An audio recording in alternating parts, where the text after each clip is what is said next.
Agora está gravando. No encontro de ontem, iniciamos o tópico do plano de aula, denominado dos princípios processuais penais, aqueles princípios explícitos na Constituição do Estado, e os outros implícitos à Constituição do Estado, portanto, espalhados nos diversos tratados internacionais de proteção e defesa dos direitos humanos. É verdade também que já havíamos iniciado o tema dos princípios no encontro anterior, e ontem iniciamos, digamos assim, partindo da ideia ou da construção de diferenciação entre princípios e regras, para chegarmos até a conceituação de princípios e adentrarmos propriamente dito, digamos assim, as previsões constitucionais acerca dos princípios referentes ao processo penal brasileiro. E tratamos aqui, inicialmente, dos princípios relacionados ao indivíduo, dos princípios processuais penais explícitos na Constituição do Estado, relacionados ao indivíduo. E vimos aqui, portanto, presunção de inocência, ampla defesa e plenitude de defesa. Os três princípios que contemplam, portanto, a ideia do indivíduo no processo penal brasileiro. Depois, iniciamos o tópico dos princípios explícitos na Constituição, relacionados ou referentes, ou no que diz respeito, à relação processual penal. E vimos aqui princípios irrenunciáveis para aquilo que os autores, nos seus cursos de processo penal, bom dia, Stefano, denominam de princípios garantidores. Todos os princípios são garantidores, mas aqueles voltados para a relação processual em que a sua ausência implicaria num comprometimento da ideia da natureza jurídica estampada como acusatória de um processo penal, e no caso do processo penal brasileiro. E aí não há dúvida alguma que o primeiro desses princípios, que constatada a sua ausência, implicaria, portanto, numa negação dessa natureza jurídica acusatória do processo penal, que é, sem dúvida alguma, o princípio do juiz natural, né? Porque ele também não envolve apenas a ideia da competência desse juiz natural, ou seja, a ideia da competência jurisdicional. Lá na frente, mas na segunda parte dessa disciplina, teremos um tópico específico sobre competência e jurisdição, e aí trataremos mais profundamente sobre a questão. Mas o juiz, ou a ideia do juízo natural, traduz, portanto, uma das estruturas que vão, estruturas essas que vão determinar, portanto, que o processo penal é, sem dúvida alguma, acusatório. E uma delas é a ideia do juízo natural ou do juiz natural, que ele envolve a ideia de competência.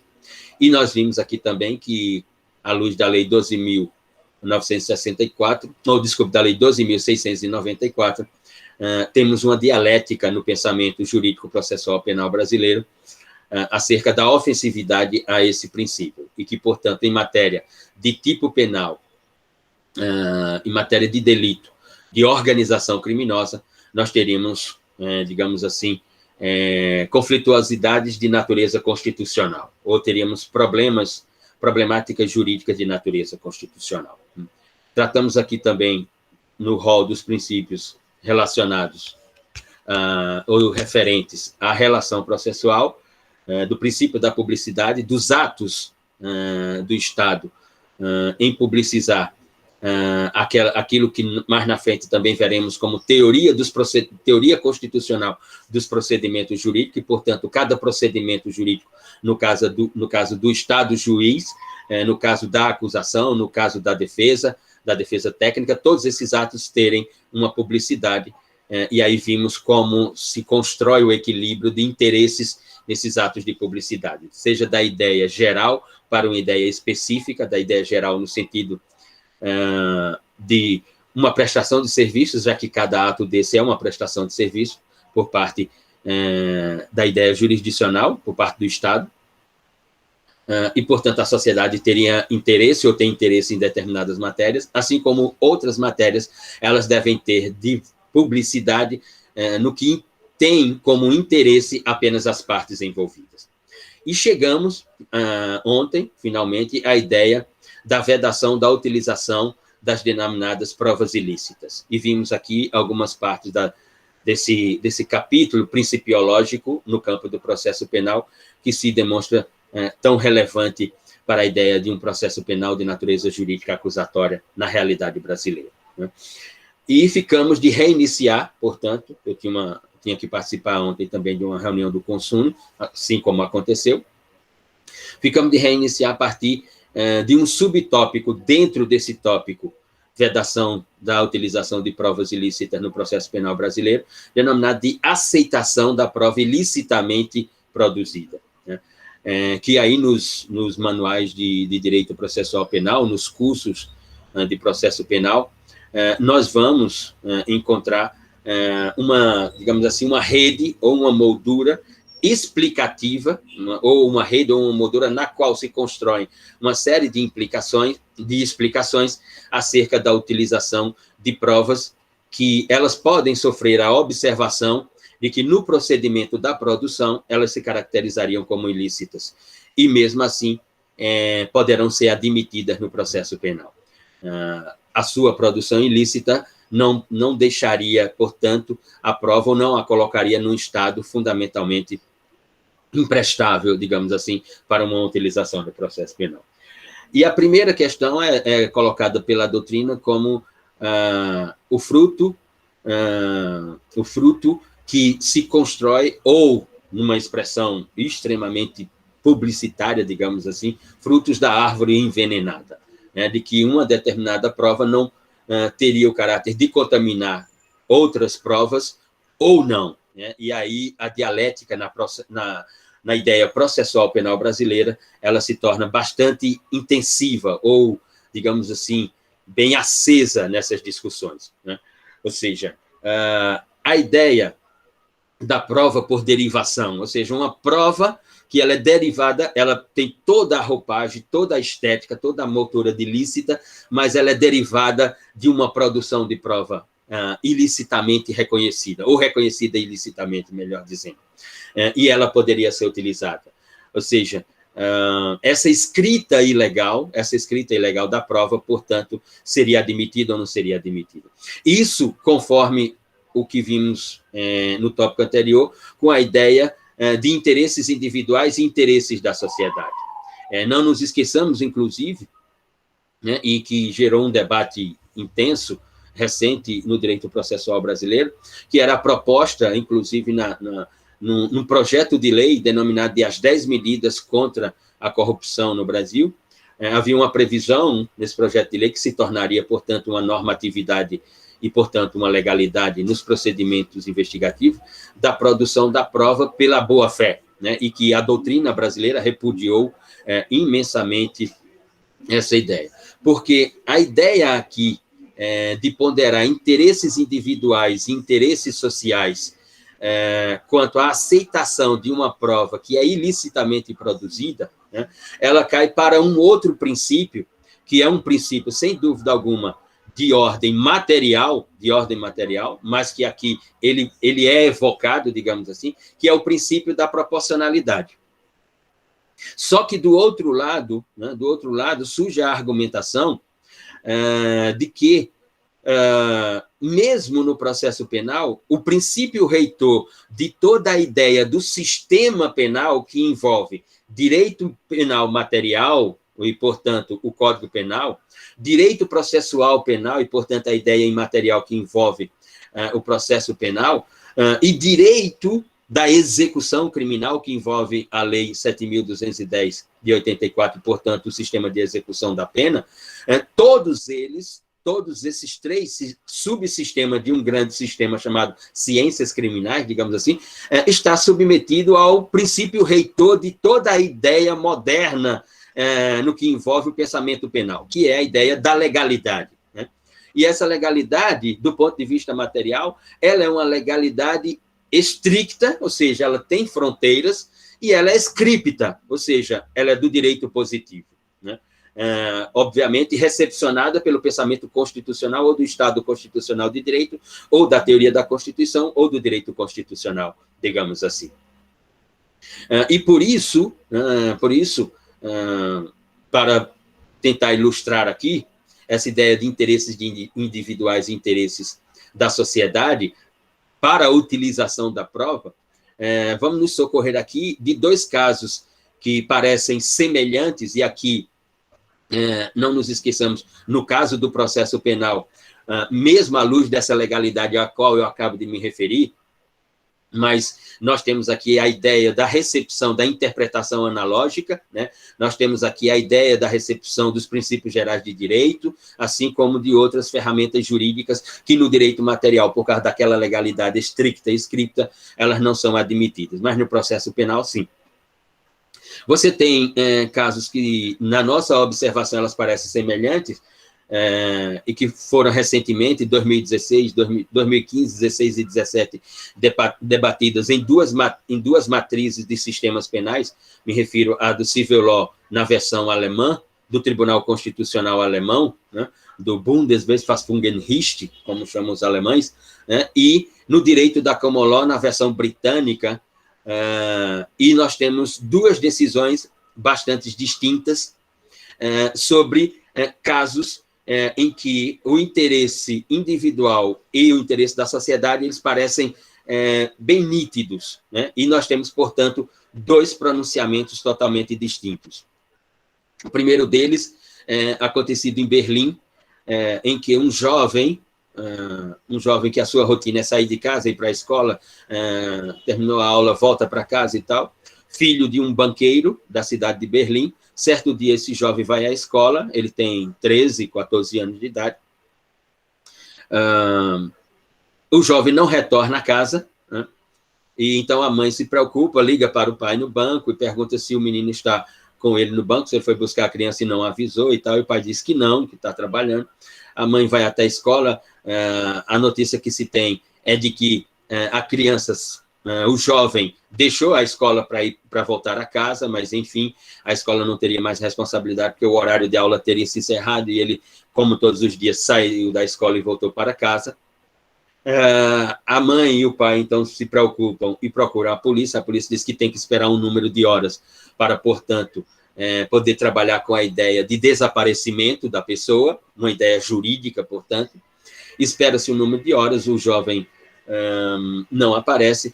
Um delegado de polícia, então, implementa um procedimento investigativo, vai à escola, então quer ouvir determinadas pessoas e convoca, intima um jovem para ouvir, porque na investigação, a equipe de investigadores do determinado delegado chega à conclusão de que aquele jovem poderia ter informações do que teria acontecido no dia anterior, no final da manhã do dia anterior.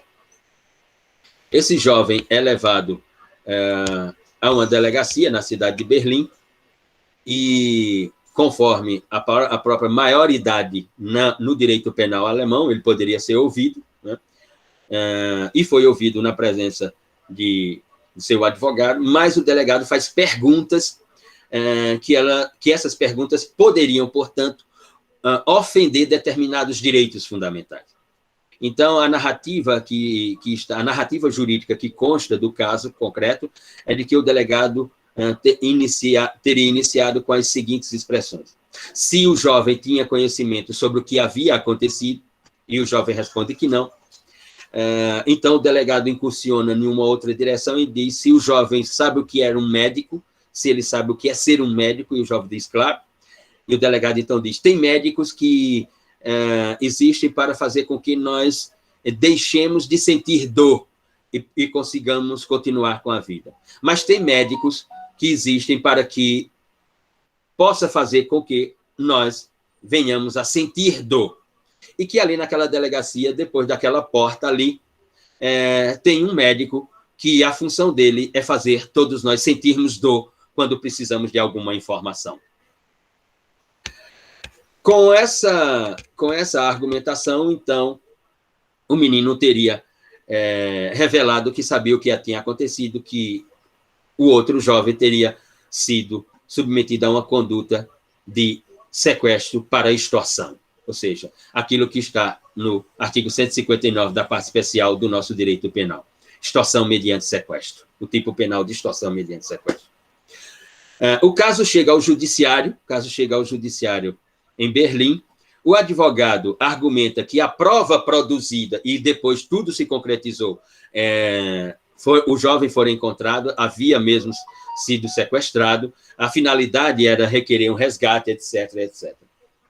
E que quem estava envolvido eram pessoas da escola.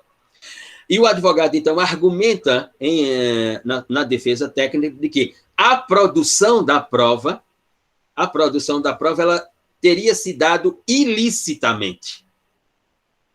De que, portanto, aquela confissão do jovem envolvido no caso, ela só fora possível por causa de uma produção ilícita da prova que o advogado estava argumentando na defesa técnica como mecanismo de tortura psicológica. E que, portanto, mesmo havendo o interesse da sociedade, haveria, concomitantemente, uma ofensa a um direito fundamental daquele que estava sob prestação de informação e que se tornara investigado naquela investigação criminal e que depois se tornara réu também no processo penal. O tribunal em Berlim acata a argumentação da defesa, sustentando exatamente de que havia sido comprovado pela defesa técnica a denominada tortura psicológica e, portanto, que a prova não se prestava para uma decisão judicial. Isso se deu no sistema da common law, no Poder Judiciário alemão. Do outro lado, a Europa, numa ilha, no sistema da common law, na Grã-Bretanha, a polícia britânica investiga uma célula terrorista, porque havia informação de que essa célula, em Londres, praticaria, portanto, um atentado na capital britânica. E investigadores da polícia britânica chegam a um rapaz que faria parte dessa célula. Ele é britânico de segunda geração, nasceu em Londres, portanto é britânico, mas os pais são árabes. E, portanto, ele é um inglês de segunda geração. Esse rapaz, a polícia, então, o conduz a uma unidade do Serviço Secreto Britânico. Ele é interrogado. Contra ele é utilizado meios de tortura para a obtenção das informações. E o rapaz, então, fornece toda a estratégia da célula que estava para praticar um atentado na cidade de Londres. Informa que o atentado seria em 4 estações do metrô de Londres, que uma das bombas estava na estação A, que as estações B e C ainda não haviam recebido as bombas e que estavam em determinado local, e que o 4º ponto, assim como o primeiro A, já estavam com uma bomba na estação de trem. Só faltavam 2 outras estações de trem, não, desculpe, 2 outras estações de metrô. O caso chega ao tribunal em Londres. A defesa argumenta de que a produção da prova é ilícita e que, portanto, não se prestava para uma condenação daquele jovem, assim como de mais 3 outros jovens que representavam a célula terrorista. O tribunal não reconhece a argumentação da defesa técnica e, portanto, vai pela condenação no sentido de que há um interesse público denominado de segurança pública e de que a segurança pública em conflito com um direito fundamental individual e a segurança pública como um direito fundamental social, na realidade britânica de um sistema da common law, ela estaria juridicamente superior ao interesse individual e, portanto, não haveria que se falar em ilegalidade ou ilicitude, ou ilicitamente, a expressão ilicitamente, de uma produção da prova para uma prolação de uma sentença condenatória. Então, casos semelhantes em sistemas jurídicos distintos com decisões distintas. No nosso caso aqui, uma questão que envolve essa, utilizada em Minas Gerais, foi a denominada prova psicografada, ou seja, em que nenhum processo criminal utilizou-se uma carta psicografada, em que essa carta, escrita por um médium que havia recebido, em uma sessão oficial de um centro espírita, essa psicografia determinava ou explicava que o réu era inocente à luz das acusações formuladas pelo Ministério Público. E a prova foi admitida em juízo e condicionou, portanto, a prolação da sentença absolutória.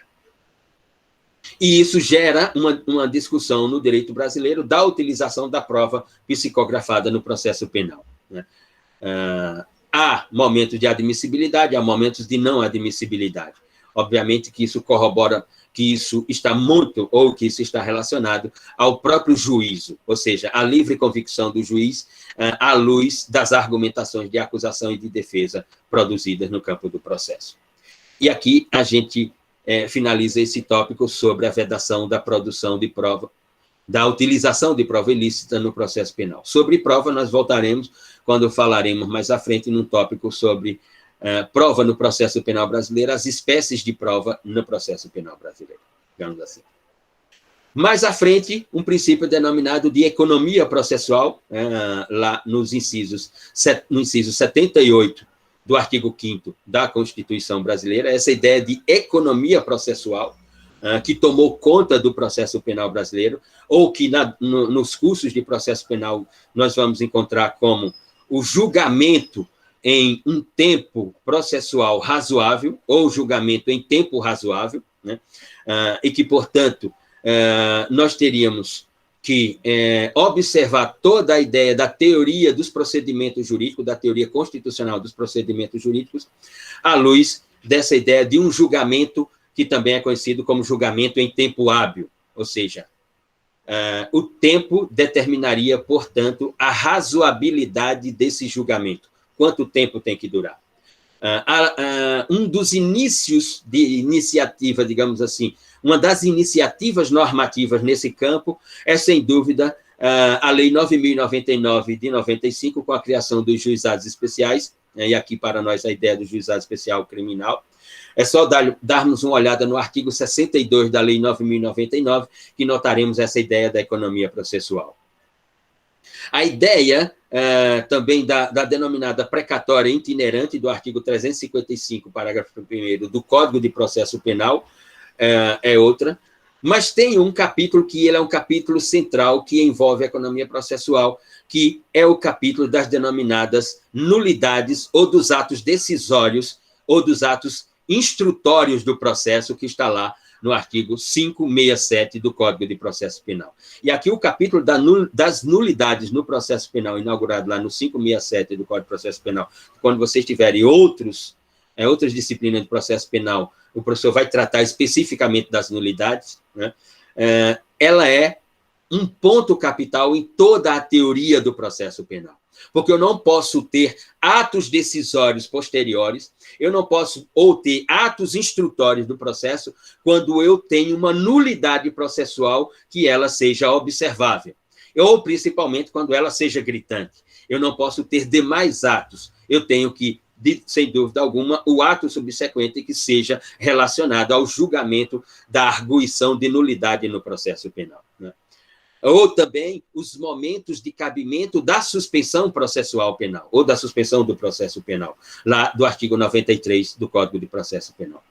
Ou a ideia de aditamento da audiência, ou essa ideia, digamos assim, de completude do aditamento da audiência previstas lá no artigo 535 do Código de Processo Penal. Então, todo esse emaranhado normativo, toda essa conexão normativa, né, que vai ensejar argumentações de economia processual e vai transformar a economia processual, portanto, num princípio explícito do nosso processo penal ou da natureza jurídica do processo penal acusatório.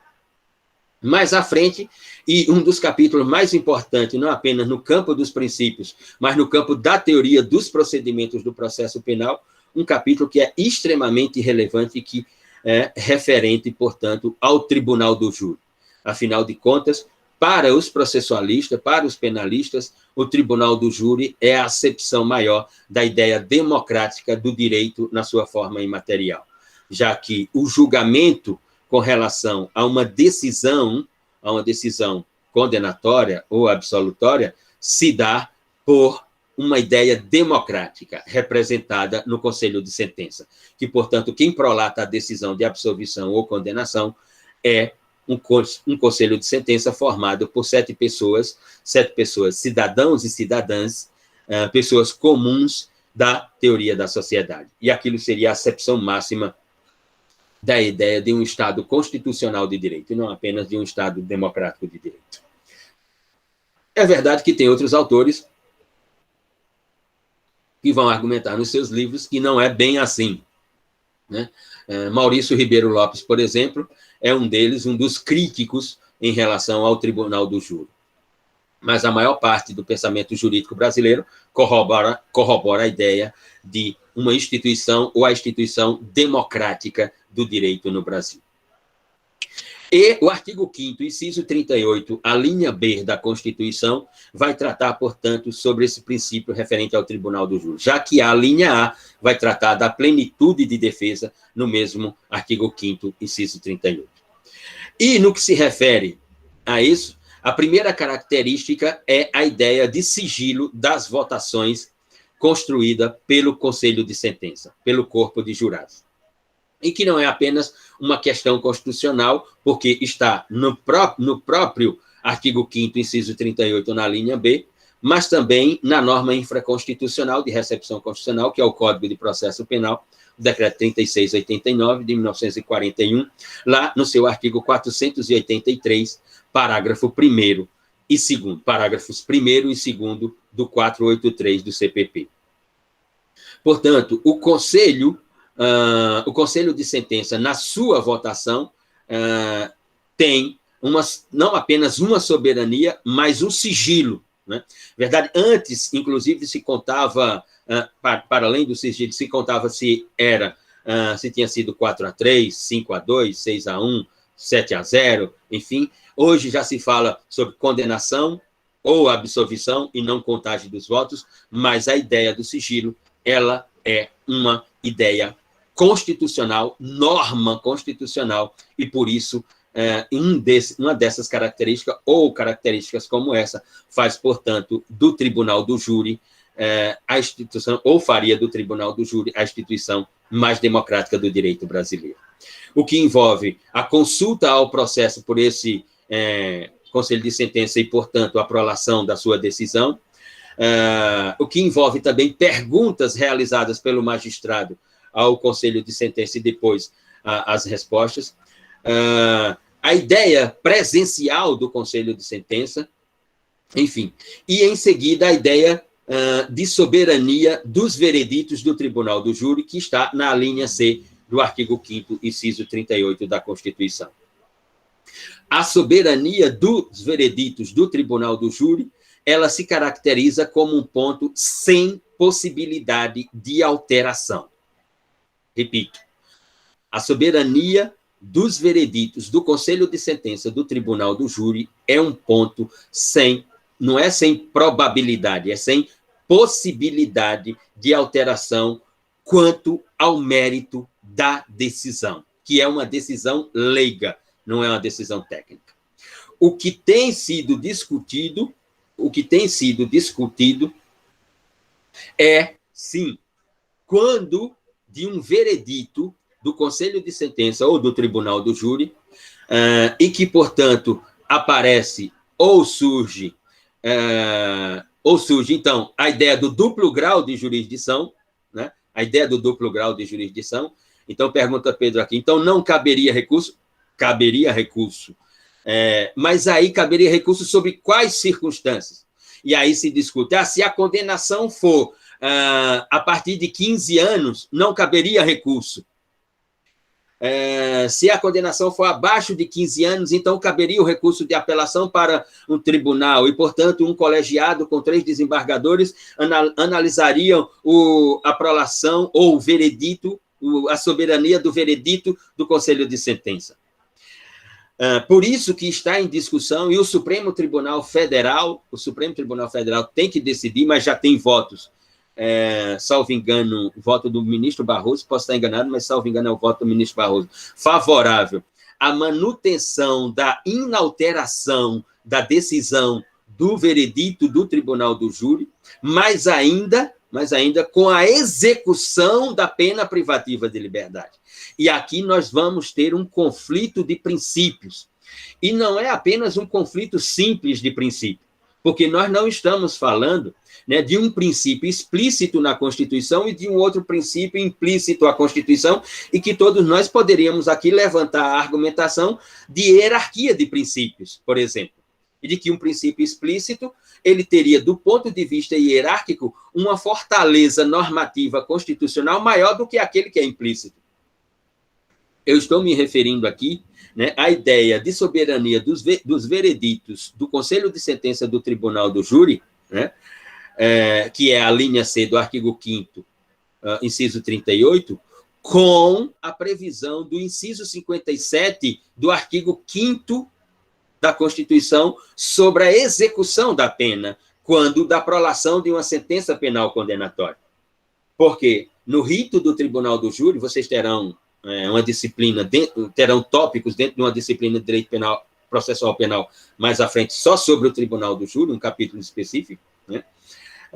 Mas eu tenho uma prolação de decisão por um órgão que não é técnico, né? Por um órgão que não é técnico, portanto, é uma decisão leiga sobre um caso jurídico, né? E que ela é condenatória. E aí, ela sendo condenatória, então vem a argumentação. Por causa de características como a soberania dos vereditos, né, e a impossibilidade de alteração desse veredito, então a pena tem que ser executada imediatamente. Sim. O que significa dizer que ali já se construiria, portanto, a culpabilidade. Eu tenho, portanto, uma construção da culpabilidade já ali, com a decisão do Conselho de Sentença. E se é uma decisão que não tem possibilidade de alteração, então ela transitou em julgado. Não é isso que o pensamento jurídico diz. Não é isso que o pensamento jurídico diz. Tanto que se recorre da decisão. Mas antes poderia se recorrer quando a decisão não era de 15 anos de condenação.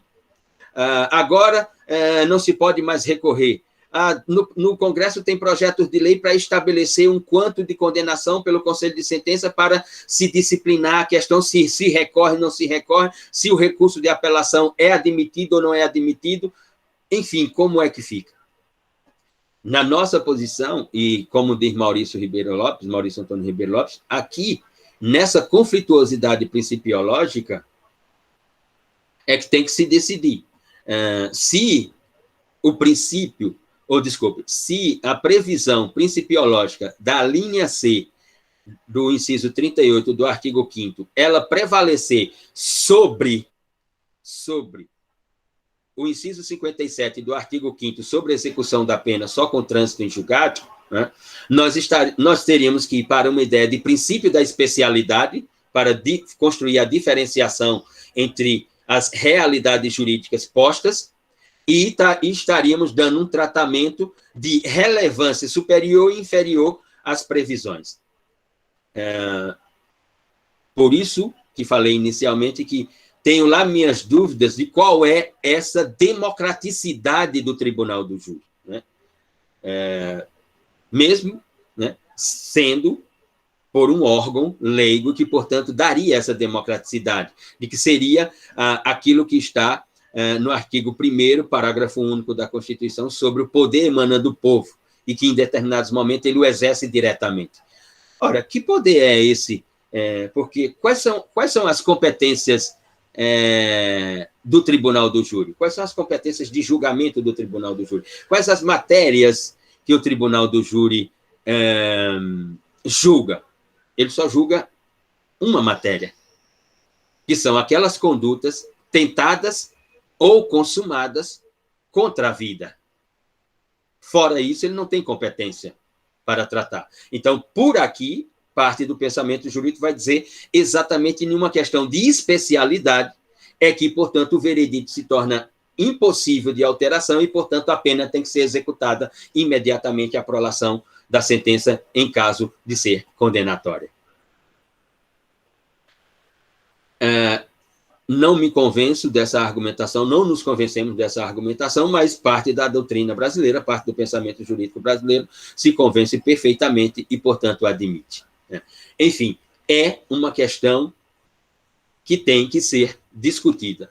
Na nossa posição aqui, não me parece razoável você ter uma previsão lá no inciso 57, com o artigo 5º, que vai ser fulminada por outra previsão, que também está no mesmo artigo, só que no inciso 38 e nas suas alíneas. Né?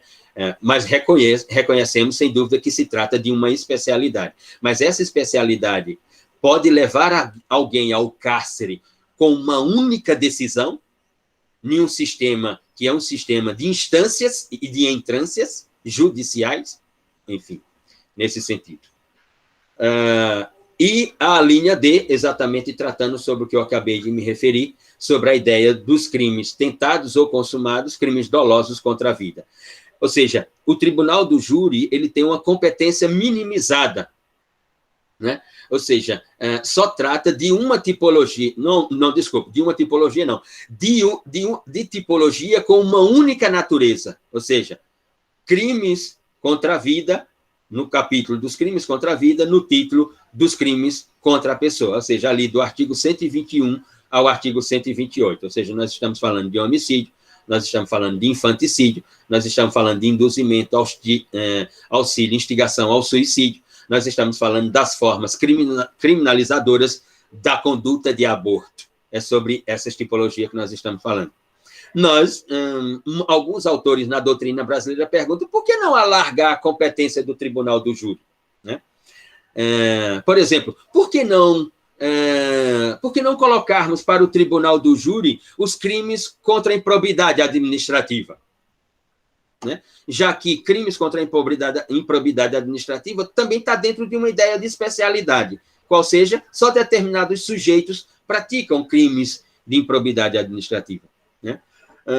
Por que não colocar para competência do tribunal do júri, por exemplo, numa construção sistêmica da ideia dos crimes de corrupção, lá do 317, do 323 da parte especial do Código Penal? Por que não colocar, enfim, tipologias que elas estão dentro do campo da especialidade, como essas que eu acabei de me referir, improbidade, corrupção e outras. Né? Enfim, qual a posição de vocês? Como vocês pensam sobre isso? Seriam favoráveis ao alargamento das competências do tribunal do júri? Ou vocês entendem que o tribunal do júri deveria só julgar os crimes contra a vida mesmo?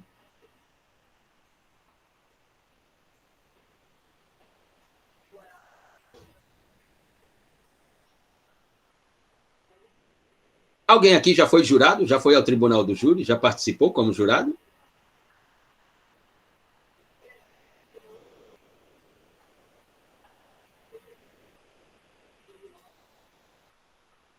Nunca foram? Nunca se interessaram em ser jurado? Quando eu era estudante, eu me interessava em ser jurado. Me inscrevia lá em São Paulo, ia no fórum, não era ainda na Barra Funda, o fórum Mário Guimarães, era vizinho à Faculdade de Direito do Largo São Francisco, era ali no viaduto Maria Paulina, subindo para a Praça João Mendes Júnior, e você ia, preenchia um formulário, se inscrevia e era convocado ou não.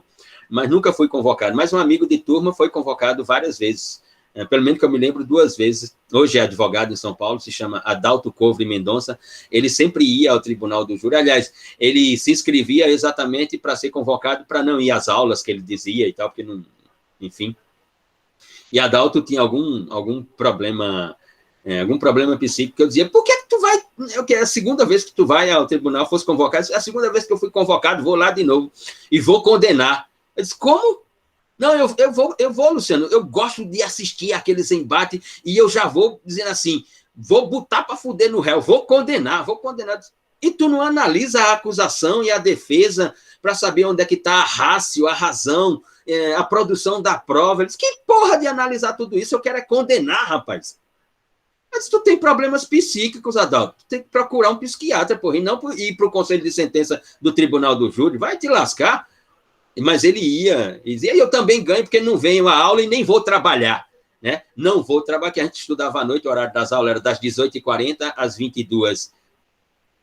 Ele dizia, eu passo o dia, vou para lá, fico 2, 3 dias lá, tal, e não vou trabalhar, não venho à faculdade, é muito bom. Mas e depois, eu me lembro dessas 2 vezes, e perguntei, como é que foi? Eles, condenei, pronto, eu só vou para condenar. Eu dizia, qual é o sentido disso? Então, qual é o sentido dessa democraticidade? Né? Qual é o sentido? Mas, enfim, o que pensam? Deveria haver um alargamento das competências do tribunal do júri ou só os crimes tentados e consumados contra a vida? Sobre isso, antes que se manifeste, faço a sugestão daquele documentário que está aí na Netflix, daquela senhora, né, que assassinou o marido e ainda fez dele uma espécie de produto de Tupperware, né? Ou seja, esquartejou o corpo, né, e colocou numas malas e depois distribuiu na beira da BR em formas de saquinhos, como se fosse delivery, como se fosse o delivery do bar do cuscuz, digamos assim. Me refiro ao caso de Elise Natsunaga. O documentário é interessante, assistir o documentário é interessante. Foi condenada a, se eu não me engano, a 16 ou 19 anos de prisão. Para quem estuda direito penal, processo penal, mesmo o documentário, em vários momentos, romantizar a ideia de como ela cometeu a ação, mesmo o promotor de justiça formulando umas acusações mirabolantes e tal, enfim, mas é muito interessante a forma como foi construída o documentário e também a forma como ela relata como tudo aconteceu. Né? Mas tem algumas coisas obscuras que seguramente foram ocultadas. Aquela mulher dificilmente realizou aquela ação toda sozinha. Ou seja, tem participação ali, tem alguma participação. Diz Elka, sim, muito interessante. Maria Fernanda, eu fiquei com pena dela.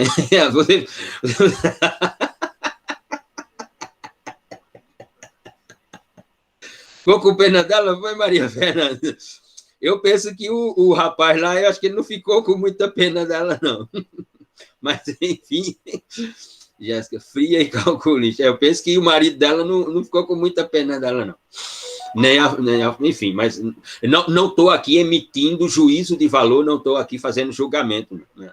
Mas pena dela não fiquei, mas também não vou aqui construir a argumentação de que ela é um monstro, porque o que ela fez é desumano. Não, o que ela fez é humano, fez como pessoa humana, a ação que ela praticou está prevista numa norma, né? As condutas que qualificaram o delito estão previstas lá no artigo 121, né? E o Conselho de Sentença só admitiu uma qualificadora, né? Só admitiu a qualificadora do meio cruel, né? Não admitiu a qualificadora do motivo fútil, do motivo torpe. E ela foi condenada por homicídio qualificado pelo meio cruel e também pela ocultação de cadáver. Eu diria que ela é uma piada. Diria que ela inaugurou uma nova forma de ocultação de cadáver no direito brasileiro, chamada ocultação fragmentária de cadáver no direito brasileiro, porque ela foi distribuindo os pedaços do corpo, né, por uma estrada em Cotia. Então, aqui, ocultação de cadáver é você pegar o corpo, ocultar o corpo em tal lugar. Ela ocultou partes do corpo. Então, ela inaugurou uma nova tipologia empírica, digamos assim, que é a ocultação fragmentária de cadáver. Né? Enfim, quebra-cabeça para dificultar, diz Carlos. Sim, ali é um caso interessantíssimo, Tem uma questão da serra elétrica. Então, porque a defesa, segundo a defesa, ela utilizou uma serra elétrica. Isso foi ao júri também, mas a Netflix não contou essa parte da história, ocultou essa parte. É um caso que tem várias ocultações. Eu fico me perguntando como que ela realizou todas aquelas ações sozinha. Ou seja, porque não é fácil. Né?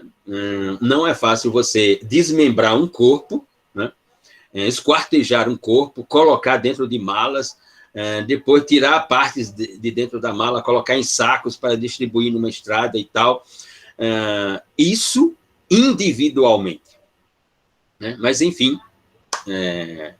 o caso está decidido, ela está cumprindo a pena, depois irá progredir no regime, né, do fechado para o semiaberto, para o aberto, e assim por diante. Tem gente que ouvia pessoas dizer assim, pô, não tô, se eu não, salvo engano, foram 19 anos a condenação. Né? E diz assim, 19 anos foi pouco. 19 anos de pena privativa de liberdade foi pouco? Tenta ficar 24 horas trancado no teu quarto, sem comunicação alguma, sem falar com ninguém, para ver se é pouco. Diga, Elka, diga, sim.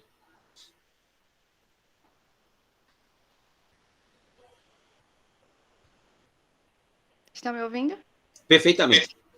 É que no caso do Tribunal do Júri, nesse caso em específico, eles utilizaram a acusação, né, utilizou o passado dela, porque ela já tinha sido garota de programa. Você tem razão. Diga, pode concluir, diga. Aí, assim, porque no caso o Tribunal do Júri, ele trata do convencimento do júri, né? Claro. Mas nesse caso, assim, eu vi como errado, não sei, mas eu queria tirar essa dúvida com o senhor, se você pode utilizar o passado do réu como forma de convencimento daquelas pessoas. Veja, eu vou, e aqui, com muita tranquilidade, vou na direção kelseniana. Quando o direito é confrontado com a moral, ou quando a argumentação jurídica se utiliza da moral para condenar ou absolver, o primeiro sacrificado é o direito. Porque a linguagem da moral, ela é extremamente mais forte do que a linguagem jurídica. Mais forte não no sentido científico, mas sim mais forte no sentido do impacto para a ideia da persuasão, do convencimento. Né? Então, por exemplo, recentemente, o Supremo Tribunal Federal, como já tocamos aqui, o Supremo Tribunal Federal aboliu, né? E até recebi aqui pelo WhatsApp uma consulta de um rapaz que está montando um projeto de pesquisa para apresentar num processo seletivo de mestrado sobre o aspecto, como é que é o projeto de pesquisa dele? O aspecto antidemocrático da decisão do Supremo Tribunal Federal que proibiu a utilização da expressão, né, exercício da legítima defesa da honra no tribunal do júri. E ele me consultava, disse, aquela decisão não é antidemocrática, professor? Como é que o Supremo Tribunal Federal toma uma decisão daquela? Na nossa interpretação, a decisão do Supremo não é antidemocrática, porque aquela expressão não é uma expressão jurídica, ela é uma expressão moral. E como escreveu Kelsen numa obra de 1911 chamada Caption Problem, Resto e Teoria, Problemas Capitais da Teoria do Direito, direito e moral não podem se misturar, porque se isso acontecer, o sacrifício será do direito e não da moral. A moral sempre vencerá o direito, porque a sua linguagem ela é impactante do ponto de vista do convencimento, da persuasão. Né? Então, eu vou na mesma linha sua, se é a que eu interpretei assertivamente. A utilização, no caso em tela, né, que estamos comentando, a utilização do passado do sujeito ativo do delito, no caso, essa senhora, Elise, né, essa utilização argumentativa, ela se caracterizaria como uma espécie de direito penal de direito penal do autor e não do fato.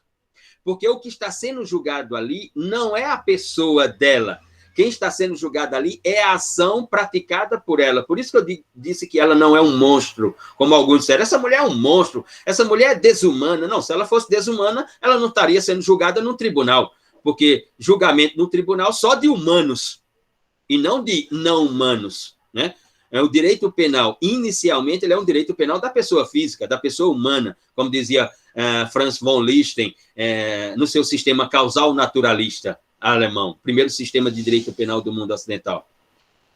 Então, a utilização da vida pregressa, da ré, naquele caso, na minha interpretação, o juiz poderia ter chamado a acusação e a defesa para dizer, moral aqui no tribunal, não. Moral no tribunal, não. Mas entraria aí, Elka, entra uma outra questão que ela se traduz como conflito. Qual seja, aqui, ou seja, no caso concreto, no caso em tela, né, sim, já está falando das circunstâncias. As circunstâncias judiciais, você está se referindo ao artigo 59, né, Jéssica? Circunstâncias judiciais do artigo 59? Exato, aquilo é direito penal do autor. Aquilo não é direito penal do fato, Jéssica. Ou seja, o juiz vai prolatar uma decisão com base numa ideia de residência do autor, bons antecedentes do autor. Não, o juiz tem que analisar o fato e a produção de provas sobre o fato. Senão eu saio daquilo que o Winfried Hassemann, no direito alemão, grande autor alemão, que infelizmente morreu agora, 2014, 2016, foi ministro do Tribunal Constitucional Alemão, ele diz assim, você sai do direito penal da ação, e sem ação não há direito penal, porque o que é crime é uma ação, até o sistema finalista, o sistema funcionalista, não muda. O sistema causal naturalista, sistema neocantista, sistema finalista, o sistema funcionalista, nenhum deles mudou a concepção de ação no direito. Então, todos esses autores, seja Franz von Liszt, no sistema causal naturalista, seja Edmundo Mesger ou Reinaldo Frank no sistema neocantista, seja Felsen no sistema finalista, seja Klaus Roxin e Jacobs, Kid Milhouse, Edmund Popper e tantos outros no sistema funcionalista do direito, todos vão interpretar o sistema do direito penal primeiro pela ideia de ação sobre crime. Não há crime sem ação. Crime é uma ação comissiva ou omissiva. Então, se crime é ação e eu deixo de analisar a ação e eu vou analisar o látis da pessoa, então eu estou analisando o quê? Eu estou analisando o delito? Não estou analisando o delito. Ou seja, o julgamento não é uma entrevista de emprego ou entrevista para emprego. Na entrevista para emprego, eu analiso o currículo vitae do candidato para a vaga. O julgamento é sobre uma ação praticada por um sujeito, ação essa tipificada como crime ou delito, não o sujeito. E como levantou Elka, se eu vou olhar para o passado daquela senhora para, portanto, formular uma acusação, para persuadir, convencer o conselho de sentença a prolatar uma decisão condenatória, eu tenho aqui inequivocamente uma mistura entre linguagem da moral com linguagem jurídica. E não tenha dúvida que quem vencerá é a linguagem moral. Isabelle, acho que é uma tentativa de punir também um perfil criminoso. Sim, pode ser, mas veja, Isabelle, o julgamento é sobre um fato e não sobre uma pessoa. O julgamento é sobre algo que aconteceu. O processo, mais uma vez, nós estamos numa disciplina de teoria do processo penal. O processo é sobre uma palavra chamada fato, o que significa dizer que já foi feito, já aconteceu. Não sobre a pessoa. Não sobre a pessoa. O critério sobre a pessoa é um critério de culpabilidade para a aplicação de uma pena, para saber se a pessoa é imputável ou não é imputável. Mas o julgamento que vai determinar uma condenação ou uma absolvição é sobre uma ação e não sobre a pessoa. E a culpabilidade é, à luz da ação, essa pessoa ela é imputável ou não é imputável? Se ela não for imputável, então o direito penal não tem domínio sobre ela. E aí não importa o passado dela não importa porra nenhuma, porque se ela tiver menos de 18 anos, ela pode ter feito o que for até os 17 anos. Se ela tiver 17 e 6 meses e cometeu a ação, o direito penal não tem domínio sobre ela. Porque o que interessa é a ação, inicialmente, né? Eu penso que é um equívoco. E penso que a decisão do Supremo Tribunal Federal sobre a não utilização da expressão legítima defesa da honra, ela deveria, sim, sem dúvida, ser expurgada da argumentação no Tribunal do Júri, exatamente por ela ser uma expressão puramente moral e não jurídica.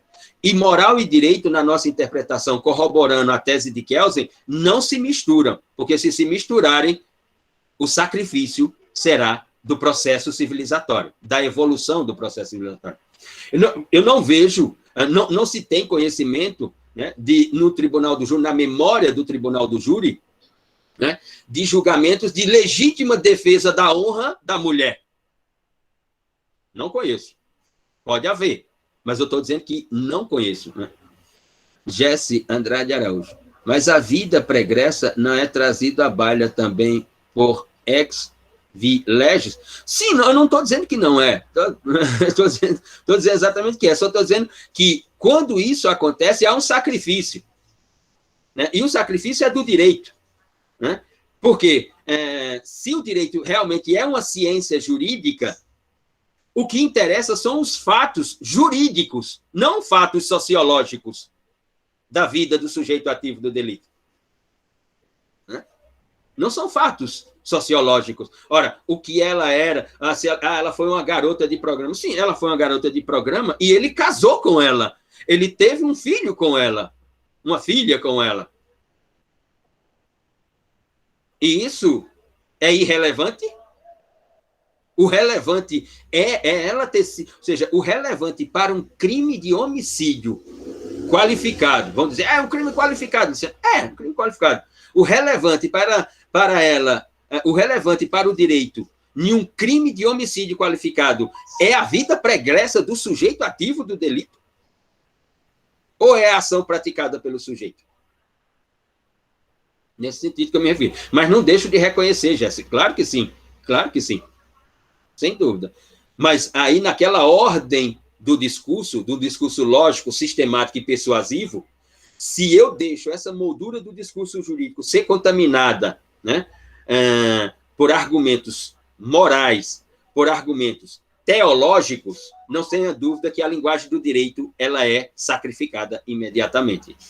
Mas aí também não deixamos de reconhecer, para não dizer, Luciano, então você está sendo paradoxal, porque ontem você falou sobre a plenitude de defesa. E na plenitude de defesa pode-se falar o que quiser.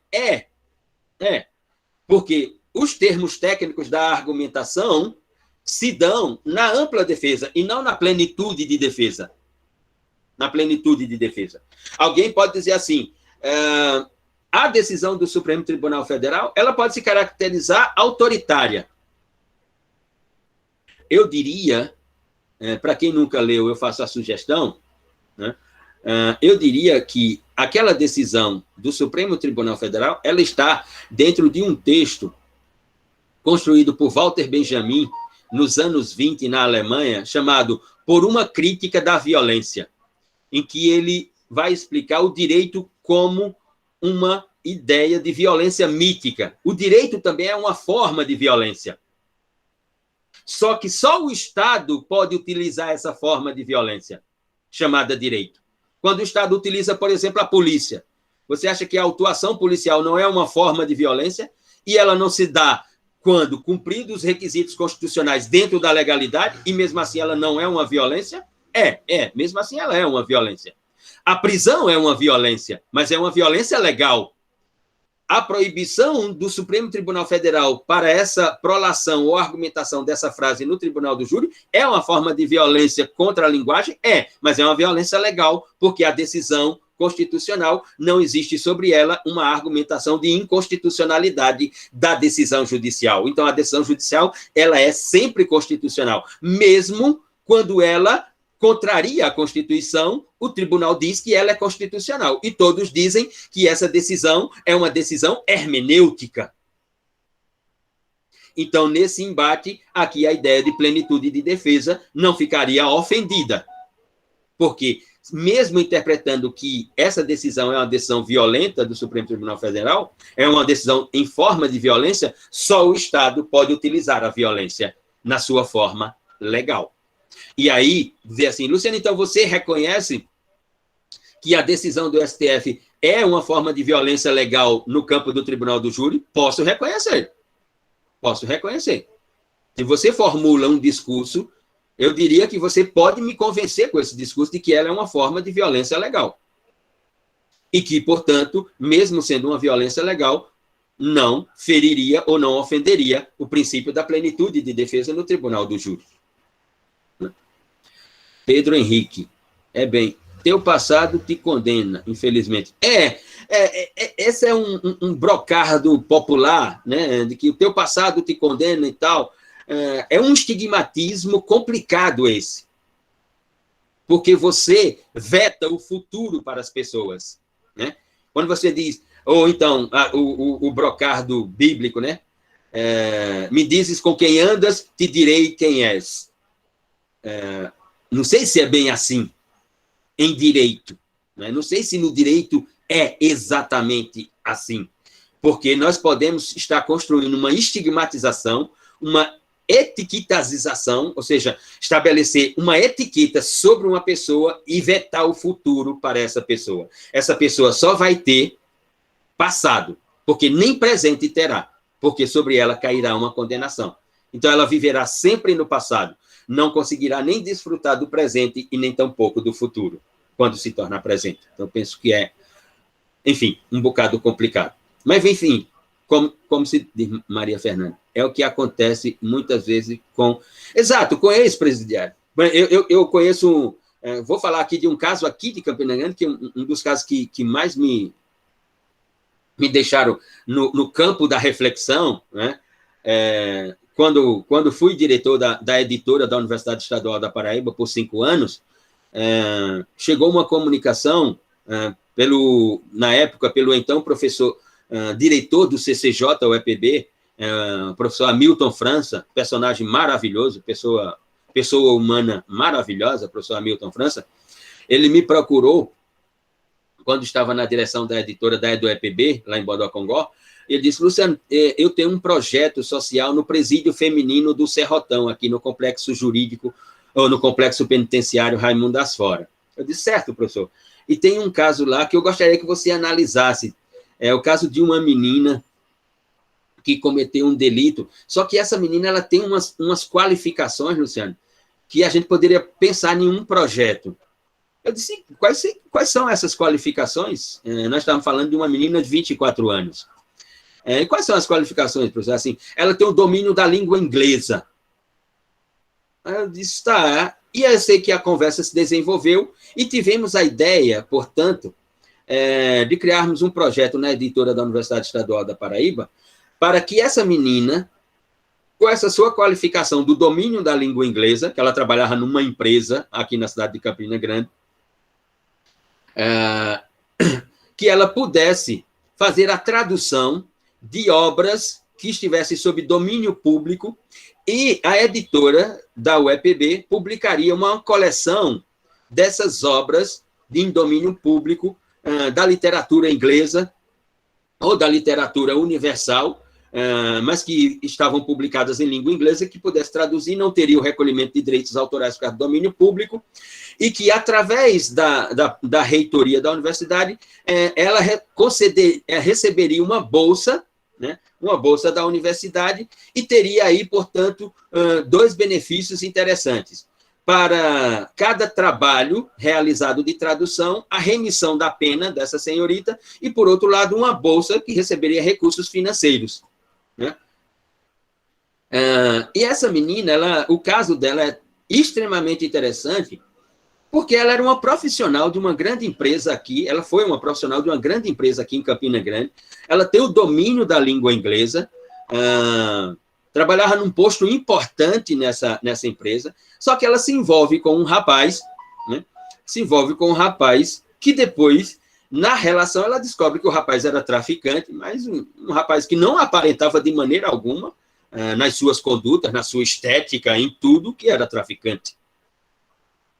E ela se envolve e passa a viver o mundo do consumo de drogas também, e se torna dependente. Depois o rapaz encerra a relação, ela fica sozinha e cai nesse mundo do consumo de entorpecentes, a ponto de perder o emprego, de não ter mais renda. E o que ela faz? Um dia ela chama um mototáxi, né? Tentando criar a argumentação de que iria para tal lugar. Quando o mototáxi chega, ela tenta assaltar o mototáxi. O dolo da ação dela, portanto, que inicia a construção típica do delito, a ação, a intenção, o dolo era o quê? Assaltar o mototáxi para pegar o dinheiro do mototáxi para comprar entorpecentes. Mas aí o mototáxi, ele faz o quê? Ele reage. E ao reagir, ela está com um instrumento perfurante e esfaqueia o mototáxi e o mata. Ela é condenada, né, por latrocínio. Né? E ela é condenada por um crime de latrocínio que a pena foi pesada. Se eu não me engano, ela por causa de toda a argumentação de acusação construída pelo Ministério Público, de tudo que envolveu o caso, se eu não me engano, ela pegou 14 anos de prisão, alguma coisa assim. Mas note a situação dessa senhorita. Né? Veja, se eu for usar, né, a vida pregressa dela para o julgamento, que vida pregressa dela eu vou usar? A parte que ela era uma profissional de uma grande empresa em Campina Grande, uma profissional qualificada, ou a parte que ela se envolveu com um traficante, que ela era mulher de traficante e que ela era usuária de droga, e sei lá se ela não traficava com um namorado? É isso que eu vou usar? Ou o que interessa é a ação que ela praticou? E essa pessoa não merece a possibilidade de reconstrução da sua vida no presente em direção ao futuro, ou ela vai ter que viver só com o passado? É sobre isso que eu estou me referindo, apenas sobre isso. Mas, enfim, os casos são inúmeros e o direito tem as diversas formas de tratamento, ou como diz Niklas Luhmann, o campo das interpretações, ele é o campo das diversidades de construção de sentido, né? Cada um vai chegar e vai interpretar. Lombroso chegou e interpretou que existiam criminosos natos, pessoas que nasciam delinquentes.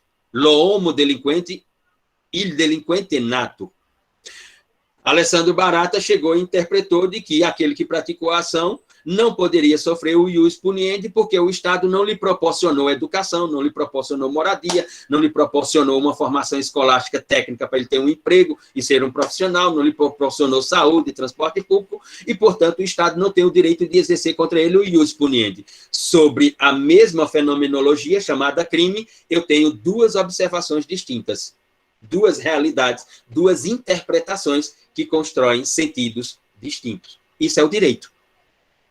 O direito é assim, nesse sentido. Enfim, precisamos aguardar qual será a posição do Supremo Tribunal Federal. Não sei, vai depender de Sua Excelência, o ministro Fux, quando é que ele coloca em pauta novamente para votação no plenário da Casa sobre a questão da não possibilidade de alteração do veredito do Tribunal do Júri, ou seja, da soberania dos vereditos, e sobre a execução dessa pena, da execução imediata dessa pena, veremos como ficará. Mas, sem dúvida alguma, a posição do Supremo Tribunal Federal é a que vai determinar, né, a nova roupagem ou não, mas ela vai determinar definitivamente, pelo menos durante um tempo, qual será, portanto, a realidade efetiva do veredito, da soberania dos vereditos do Tribunal do Júri, digamos assim. Bom, e vamos para aquele que é denominado como princípio da legalidade da prisão cautelar, ou princípio da legalidade das prisões cautelares. Aqui, lembrando que legalidade, não custa se referir, legalidade aqui, nós temos que partir lá do direito material, do direito penal material, para o direito processual penal. Ou seja, não nos esqueçamos que quando estamos falando sobre legalidade... Pedro Henrique do Nascimento. Diga, Pedro. Só para não deixar passar muito, professor. Claro. Na questão, fala-se muito sobre o direito ao esquecimento. Né? Uhum. Entraria nesse sentido? Porque, aparentemente, é uma condenação eterna do passado. Né? Sim. Veja, Pedro, como se referia o Elka, eu penso que se pronuncia assim, né, Elka? Se eu estiver pronunciando errado, por gentileza, me corrija, por favor, para que eu não repita o erro. Se o julgamento, se a decisão condenatória, ou seja, se o convencimento, se a persuasão se deu fundamentalmente pela ideia do passado da ré ter sido garota de programa, prostituta, ou sei lá qual é a terminologia que gostam de massacrar as mulheres com essa moral, se foi com um fundamento nisso, né, quando a ação aconteceu, a ação denominada de homicídio aconteceu, esses fatos de ser prostituta, ser garota de programa, eles não existiam mais, porque ela era uma mulher casada. Ela era uma mulher casada com a vítima e com uma filha com a vítima. Ou seja, inclusive, ela estava dentro do conceito constitucional de família do artigo 227. Ela está lá como membro de uma entidade chamada entidade familiar. Ou seja, e a família não é a grande plataforma da ideia de sociedade, de sustentabilidade da sociedade, não é o que dizem os civilistas? E assim, a sustentação da sociedade é a família. Ela estava dentro do conceito de família do artigo 227. Ela é esposa casada com ele, tem uma filha com ele e o assassinou. Por que tem que ser invocado o passado dessa mulher?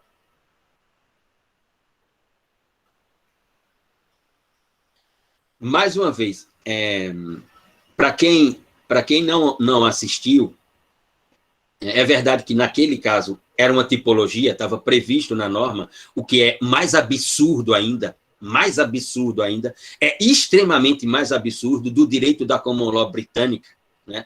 O caso de Alan Turing, o rapaz que inventou a linguagem da criptografia, inventou essa brincadeirinha aqui, que hoje a gente fica o dia inteiro se divertindo com isso aqui, né? De que encurta a Segunda Guerra Mundial em 2 anos, que evita 14 milhões de mortes, porque inventou uma máquina que decifrava os códigos de estratégia de guerra da máquina nazista chamada Enigma. E ele dá o nome à máquina de Christoph, que foi um amigo seu do ensino médio, por quem ele era apaixonado. E o direito inglês tem um filme, exato, Elka, Jogos da Imitação. Jogos da Imitação.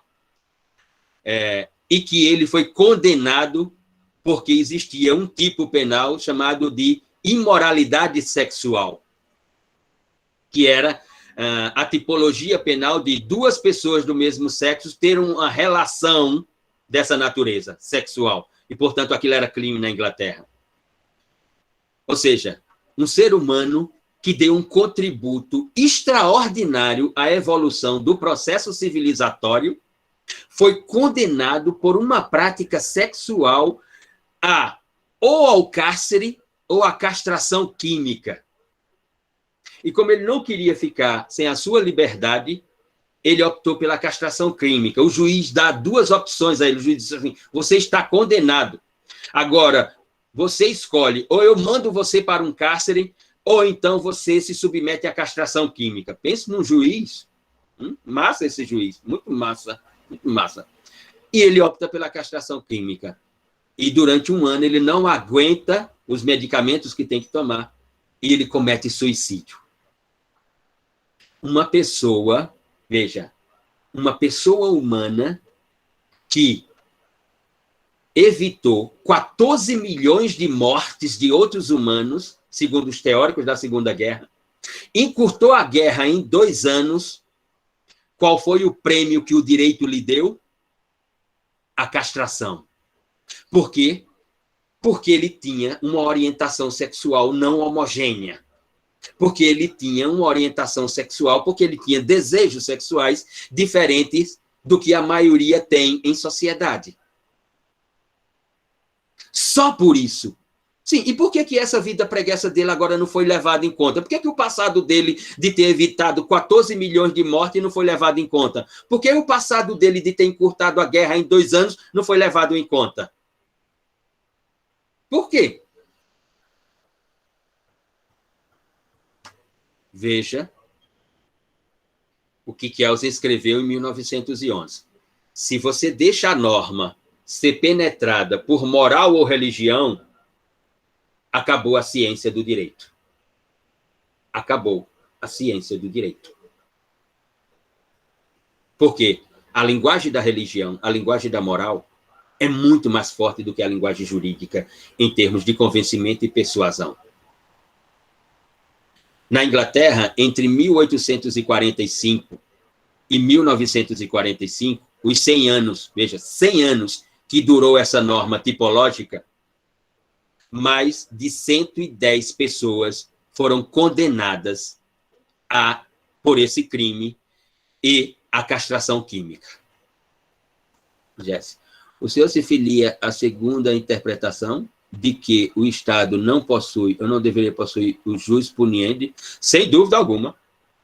Sem dúvida alguma. Estou sempre na luta de evitar que o Estado exercite o poder de punir, como dizia Tobias Barreto, não o direito de punir.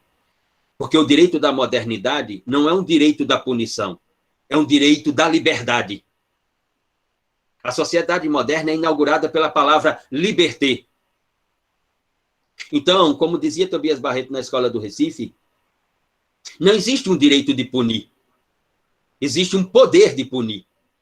E a pena, como dizia Tobias Barreto, quando exportou ciência jurídica do Brasil para o mundo, a pena criminal, ela não é um instituto jurídico. Antecipando Kelsen em 100 anos, antecipando Kelsen em 30 anos, porque quando o Tobias escreve isso é 1881, exatamente no ano que Kelsen nasce. 1881.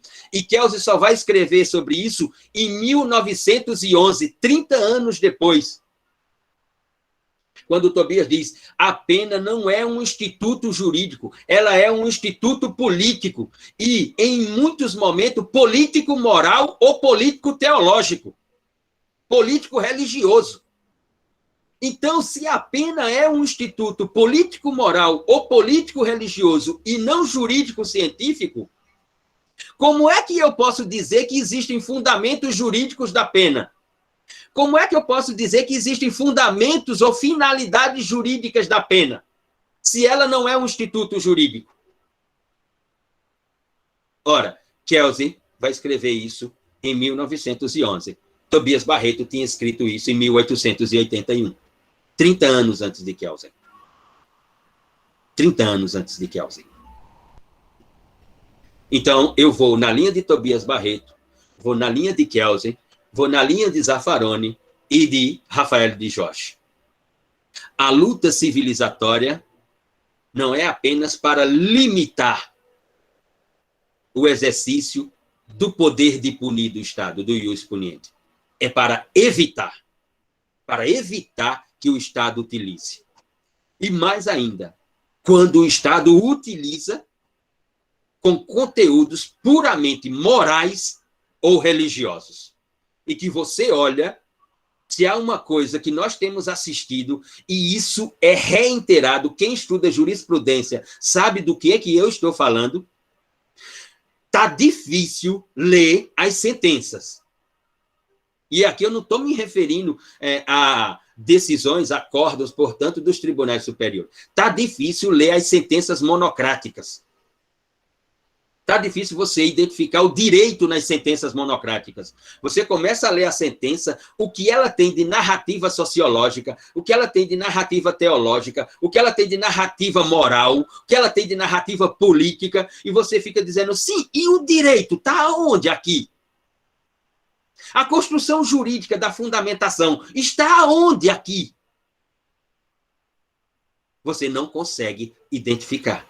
E aí, lá, quando chega, no final da fundamentação, aí aponta-se um artigo, né? Aponta-se um inciso de um artigo, uma linha de um artigo, aponta-se a doutrina de algum autor de conformação teológica, política, moral. Enfim, são os momentos históricos. Mas, alguém já disse, né, os momentos históricos iniciam-se, desenvolvem-se e acabam. Uma hora, tudo isso vai chegar ao final e reiniciaremos, né, com outro paradigma. Pablo Juan Siqueira Lopes. Professor, as normas jurídicas também não possuem um julgamento feito de forma pretérita pelo legislador? Os tipos penais, por exemplo, não há uma interpretação moral daquelas condutas? Não podem. Pablo, não podem haver. Uma interpretação moral da conduta, não. Interpretação moral da conduta, não. Eu não posso criar um tipo penal, né? Eu não posso criar um tipo penal com base em uma observação moral, porque eu entendo que aquilo... Porque uma observação moral seria o quê? De que aquela conduta fere a moral da convivência civil em sociedade. Mas aí a pergunta é, qual é a moral da convivência civil em sociedade? Por exemplo, olhemos para a sociedade brasileira hoje. Qual é a moral da sociedade brasileira? Que eu vou colocar para dentro da norma. Qual é a moral da sociedade brasileira? Contra a ciência? Contra as vacinas? Negacionista? Qual é a moral da sociedade brasileira que eu vou colocar dentro de uma norma? E qual é o futuro que essa norma vai construir no direito? A reprovação pelas consequências provocadas aos bem protegidos. Aí sim. Tudo bem. Quando um extrato social interpreta que há uma reprovação sobre aquela conduta, porque aquela conduta colocaria em insegurança as relações sociais, aí sim. Mas eu utilizar uma moral social para construir um tipo penal, isso é complicado. Quem nunca assistiu aqui, eu indicaria primeiro que pudessem ler, mas se não for possível, assista, porque é um romance do realismo alemão, né? Um romance de Bertrand Schlinger, que é um advogado na cidade de Berlim, até hoje, né? Mas alguns aqui podem já ter assistido um filme chamado O Leitor, que é a história de Michael, um jovem, né, de 14, 15 anos de idade, que é Bertrand Schlinger, né, que é o advogado, e a história de Hannah Schmidt, que é uma alemã de mais ou menos 35, 38 anos. E que ela é uma funcionária da SS e que o seu serviço, durante a Segunda Guerra, que o seu serviço era organizar filas de mulheres judias para as câmaras de gás. E ela, eu não quero dar spoiler aqui, né? E ela vai ser julgada sobre isso. E tem uma parte em que Michael, depois, ele vai para a faculdade de Direito, vai estudar Direito, e tem aula de argumentação jurídica. E o professor diz como é que vão acontecer essas aulas de argumentação jurídica. Quem nunca assistiu O Leitor, assista esse filme e reflita sobre direito e moral. E quais as consequências dessa conjugação, né? De direito e moral, de direito e política, de direito e religião. Quais as consequências que essas contaminações trazem para a evolução do processo civilizatório, né? Podem olhar para a nossa realidade. Se nós, brasileiros, admitirmos a construção de estruturas jurídicas normativas pela moral, hoje, ou já há alguns anos, qual é a moral da sociedade brasileira que nós vamos colocar dentro da norma? A moral da sociedade brasileira de falas de agentes públicos de que se tivesse um filho homoafetivo, preferia ele morto, de que determinadas mulheres precisam e merecem apanhar, É essa a moral que nós vamos colocar para dentro da norma? Na realidade brasileira?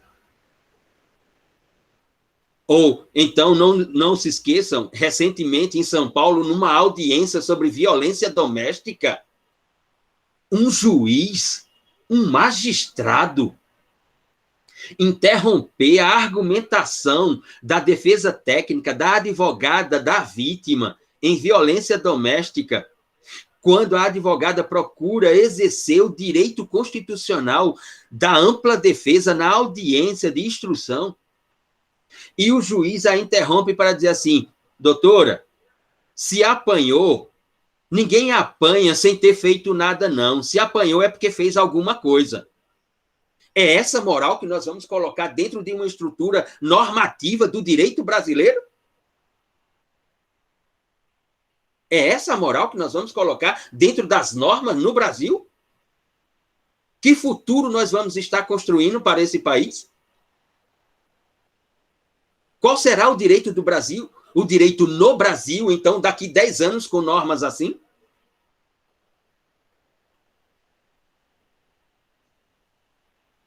Quando me parece que a maior parte do mundo ocidental vai em outra direção, afastando cada vez mais a moral e a religião do direito. Joana Dark, Jorge Amado também se apresenta como uma boa leitura. Sem dúvida alguma. Sem dúvida alguma.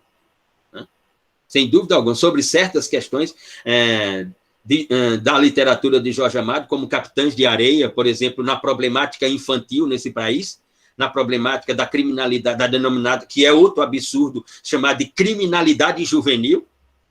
Que porra de criminalidade juvenil é se os jovens até 18 anos incompletos não cometem crime, mas sim ato infracional? Então, como é que existe uma criminalidade juvenil? Se a própria técnica do direito penal informa que eles são inimputáveis. Então, leia Capitães de Areia, de Jorge Amado. Né? E qual será o futuro dessa juventude? Nós vamos fazer como os americanos estão fazendo desde 1982 e que no Brasil só vai chegar a partir do início dos anos 90. No Congresso Nacional tem 4 PEC, proposta de emenda à Constituição para a redução da maioridade penal para 16, 14 e 12 anos de idade. Então, nós vamos fazer como os americanos, vamos lotar as penitenciárias com jovens de 12 anos, 14 anos, 16 anos. Hoje, nos Estados Unidos, tem em torno de 400 mil jovens entre 12 e 18 anos no cárcere americano. Ou seja, nos Estados Unidos hoje tem quase uma cidade como Campina Grande de jovens dentro do cárcere. É isso que nós vamos construir para o futuro desse país? E perguntando, sim, Luciano, mas essa é uma questão, tal, assim, mas podem perguntar, e quais são os jovens nos Estados Unidos que estão, quais são essas centenas de milhares de jovens que estão dentro do cárcere? Vai dar uma olhada quais são esses jovens? Qual é a escolaridade desses jovens? Qual era a condição social desses jovens? Onde moravam esses jovens? De quais famílias vêm esses jovens? Dá uma olhada nas pesquisas, nos próprios relatórios do governo americano, ou de autores como Louis Vacant, Alessandro Di Giorgi e outros que escrevem livros e têm estudos e pesquisas sobre essa realidade. Enfim, respeito a posição de cada um, interpreto que cada um tem que ter exatamente uma posição, tenha sempre uma posição. O complicado é não ter uma posição, mas tenha sempre uma posição, seja ela qual for a sua, mas reflita sobre a sua posição e a coloque, fundamente sua posição, construa com segurança a sua linguagem, a sua argumentação e tenha sempre a sua posição. Né? Mas eu continuarei com a minha, que vai de Tobias Barreto, passando por Hans Kelsen, chegando a Eugênio Raul Zaffaroni e atingindo a Rafael de Jorge. É a minha posição. Né? Mas sei que na universidade há uma diversidade de posições. E essa diversidade, ela é concreta, ela é real e ela existe, portanto. Né? Não interpreto essa diversidade de posições como um problema, de maneira alguma, né? Nesse sentido. Bom, Nós temos, Maria Ferreira Almeida, como disse Vacant, supressão do Estado econômico, enfraquecimento do Estado social, fortalecimento e glorificação do Estado penal. Exatamente. O estudo de Vacant é exatamente nessa linha mesmo, Maria Fernanda. Diga, Lucas. Assim como o senhor falou, né, a questão da sanção penal como dotada sempre de moral que infringe, né, de certa forma, o objetivo racional do direito penal. Se, no caso, essa sanção, né, a sanção penal aplicada à conduta tipificada, ela é dotada de moral, qual seria a solução, entre aspas, né, assim, dentro das possibilidades, do que poderia substituir a sanção penal se ela já é, por si só, maculada, né, pela moral, quando ela deveria ser inteiramente racional? Sinceramente, Lucas, primeiro, o mundo acadêmico, e essa, sem dúvida alguma, é uma seara para os teóricos do direito, né, e aqui, com a maior tranquilidade, a maior serenidade, produzo a linguagem sem nenhum temor.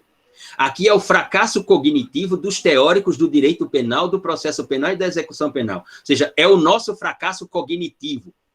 Nós somos, no que se refere gerações como a minha e gerações anteriores à minha, né, nós somos o fracasso cognitivo em matéria de sanção criminal no direito penal.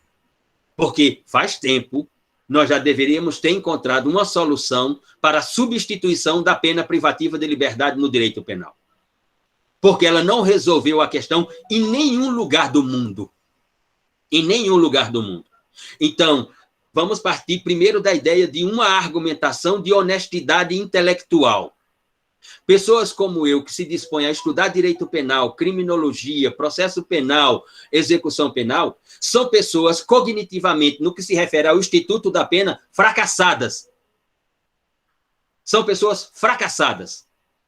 Porque não há no mundo um teórico que aponte uma alternativa para o campo das sanções criminais em substituição à pena privativa de liberdade, que essa alternativa se caracterize como um instituto jurídico e não moral, político ou religioso. Esse é o fracasso. De Beccaria a hoje, as gerações são todas fracassadas. E isso tem que ser reconhecido. Então, qual seria a alternativa? Você me pergunta, Lucas. Como construiríamos uma alternativa? Cognitivamente, não sei lhe responder. Mas é função de teóricos que estão na universidade, na academia, refletirem e fazerem propostas sobre isso. Sem dúvida alguma. Principalmente aqueles que estão numa condição como a minha, que são teóricos em dedicação exclusiva à universidade pública, que de segunda a sexta-feira estão dentro da universidade pública com atividade de ensino, pesquisa e extensão. É nossa responsabilidade. A função a ser cumprida é por nós. E até então nós nos traduzimos como um fracasso. Um fracasso cognitivo, nesse ponto. Temos construções que podem ser ditas brilhantes em outros pontos? Temos, mas no ponto da pena, definitivamente não. A alternativa que nós estamos assistindo no mundo não é uma substituição da pena privativa de liberdade. É uma eliminação da mesma. Em países como a Holanda, em países como os países da Escandinávia, os presídios, as penitenciárias, têm sido transformadas em casas de cultura, em museu, né? E não substituição da pena. Ela tem sido eliminada do sistema de justiça criminal. Mas a nossa realidade é muito diferente, né? Mas eu faço uma sugestão a todos e todas. Deem uma olhada na característica da população carcerária brasileira, do Iapoque ao Chuí, ou daqui de Campina Grande, do Serrotão, a um presídio de máxima segurança em Passo Fundo, no Rio Grande do Sul. A população carcerária brasileira é a mesma, ela é homogênea, ela não difere num país continental, num país da diversidade cultural que nós temos. Dê uma olhada no site do CNJ e procure dados sobre a descrição das características da população carcerária brasileira. 75% da nossa população carcerária brasileira não tem um ensino fundamental completo, não tem uma renda de um salário mínimo, e é ou negra ou parda, e não branca. É um genocídio. O sistema penitenciário brasileiro é a institucionalização de um genocídio. Não sou eu que estou falando isso, não. É o CNJ com os seus relatórios mostrando que é assim. E nós, na universidade, não conseguimos apontar uma alternativa, como bem você falou, Lucas. Qual é a alternativa, Luciano? Qual é a alternativa? Qual é a proposta alternativa? Pedro, Marcos. Então, se houve o cometimento de crimes nesses países, não há punição? Sim, claro que há punição. Sim. Mas não há a utilização da pena privativa de liberdade. Né? Há uma série de penas que já estavam previstas e que, em regras, não são penas voltadas para a vedação da liberdade, com outra pedagogia, que não a vedação da liberdade. Mas que há penas? Sim, sem dúvida, Pedro. Há um rol de penas. Nós temos, deem uma olhada na Lei 9.714 de 98, que é a lei que institucionaliza no Brasil, que regulamenta um artigo da Constituição sobre a instauração de um sistema de penas substitutivas da pena privativa de liberdade. E que disciplina ali a reorganização do capítulo das penas do artigo 32 a mais ou menos o artigo 66 da parte geral do Código Penal brasileiro. Mas essas penas são utilizadas conforme quem é o cliente do direito penal, como diria Alessandro Barata. Vou dar um exemplo aqui, que foi um dos exemplos mais ilustrativos de quem é a clientela do direito penal brasileiro. No final dos anos 90, nós temos o que ficou chamado de escândalo do TRT paulista, de um juiz chamado juiz Nicolau, que ele é o responsável por conduzir a construção do prédio do TRT em São Paulo, lá no bairro da Barra Funda. E que houve um desvio, segundo o Ministério Público, naquela época, da ordem de 110 milhões de reais. Qual foi a pena aplicada a esse juiz por outro juiz? Pena de prisão domiciliar. Cumprir a prisão domiciliar na sua mansão no bairro do Morumbi, um dos bairros mais caros da América Latina. Por que a ele não foi aplicada a pena de prisão? Por que ele, na época, não foi para algum presídio paulista, e sim cumprir a pena na sua prisão, na sua mansão no bairro do Morumbi? Nesse sentido, Pablo, grande parte da população brasileira defende o punitivismo, sim, exacerbado, sim. E as políticas de repressão, pois, como dizia Paulo Freire, quando a educação não é inclusiva, o sonho do oprimido é se tornar o opressor. Exatamente. Não conseguem, essa gama de pessoas, para finalizarmos por hoje, voltamos com o princípio da legalidade das prisões cautelares. Pablo, essa gama de pessoas que argumentam por um punitivismo cada vez mais expansivo, não conseguem observar que elas que sofrerão essa expansão do punitivismo, e não quem elas querem que sofram. Essas pessoas não conseguem observar que essas pessoas é que são a clientela do direito penal, e não quem elas gostariam que fosse a clientela do direito penal nessa expansão punitivista. Essas pessoas não conseguem interpretar que seus filhos é que pagarão essa conta. Seus filhos é que irão para o cárcere. E não os filhos das oligarquias, e não os filhos dos grandes empreendedores, e não os filhos dos grandes empresários, e não os filhos dos artistas, das celebridades, dos políticos, seja ele de esquerda ou de direita. seja ele capitalista ou comunista, nessas discussões ridículas, superficiais e rasas. Essas pessoas não conseguem entender que quem pagará a conta serão elas próprias ou os seus próprios filhos no futuro. Não conseguem observar. Diria José Saramago, é um ensaio sobre a cegueira. É um ensaio sobre a cegueira. Diz Elka, exatamente. É só ver quem é a maioria nas penitenciárias. Exatamente. Visite uma penitenciária aqui em Campina Grande. Quando for ao Rio Grande do Sul, passe num presídio no Rio Grande do Sul e observe qual é a população carcerária num presídio no Rio Grande do Sul. O Rio Grande do Sul é um estado muito parecido com a Paraíba, para ter a mesma população carcerária, para ela ser homogênea? Me parece que não. Bom, próximo encontro, próxima semana, reiniciamos com a ideia do princípio da legalidade das prisões cautelares. Ok? Boa tarde a todos e todas. Grande abraço. Boa semana para todos. Exagerem, porque pode ser a última semana de cada um de nós. Então, exagere, e exagere mesmo, porque pode ser a nossa última semana, né? Uma boa tarde. Grande abraço. Boa tarde, professor. Boa tarde.